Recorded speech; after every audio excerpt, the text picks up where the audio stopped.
Business. এই ডারকা business যখন নির্বাচনের আগে আমাদের সামনে এসে পড়বে, তখন কোথায় সারদা নারদা, কোথায় নিয়োগ দুর্নীতি, কোথায় নারী নির্যাতন, সেই সমস্ত টপিক উড়ে গিয়ে খালি এই ভয় ইত্যাদিটাই সামনে চলে আসবে। এবং যেটা আসছে মৃত্যু নিয়ে রাজনীতি, এটা যে কেন হচ্ছে এটা খুব অদ্ভুত ব্যাপার আর কি। এর আগে তৃণমূল এরকম অনেক ঘটনা যেগুলো অভিযোগ করেছিল, পরে কিন্তু আর সেগুলো হচ্ছে যে প্রমাণ করতে পারেনি। ফলে এই ক্ষেত্রে ওনারা প্রমাণ করতে পারবেন কিনা আমি জানি না, কিন্তু আমি কিন্তু আপনার সময় বলি, আমি আপনার সময় বলি, তৃণমূলের ভয় হচ্ছে ল্যাম্পপোস্টের ভোটার বাদ যাবে না থাক।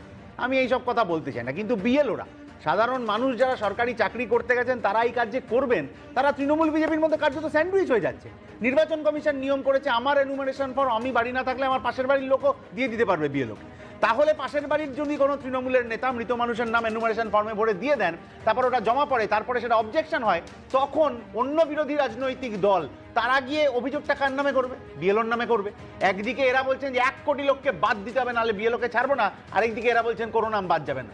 ফলে একজন সরকারি কর্মচারী তিনি তার সমস্ত দায়িত্ব সামলে যে বাড়তি কাজটা করতে আসবেন, তার নিরাপত্তা, তার স্কুল চলা, তার সরকারি অফিসের কাজকর্ম ইত্যাদি সবটা সেরে তার নিরাপত্তার দায়িত্ব যদি নির্বাচন কমিশন না নেন, তাহলে সেই মানুষ যাবেন কোথায়?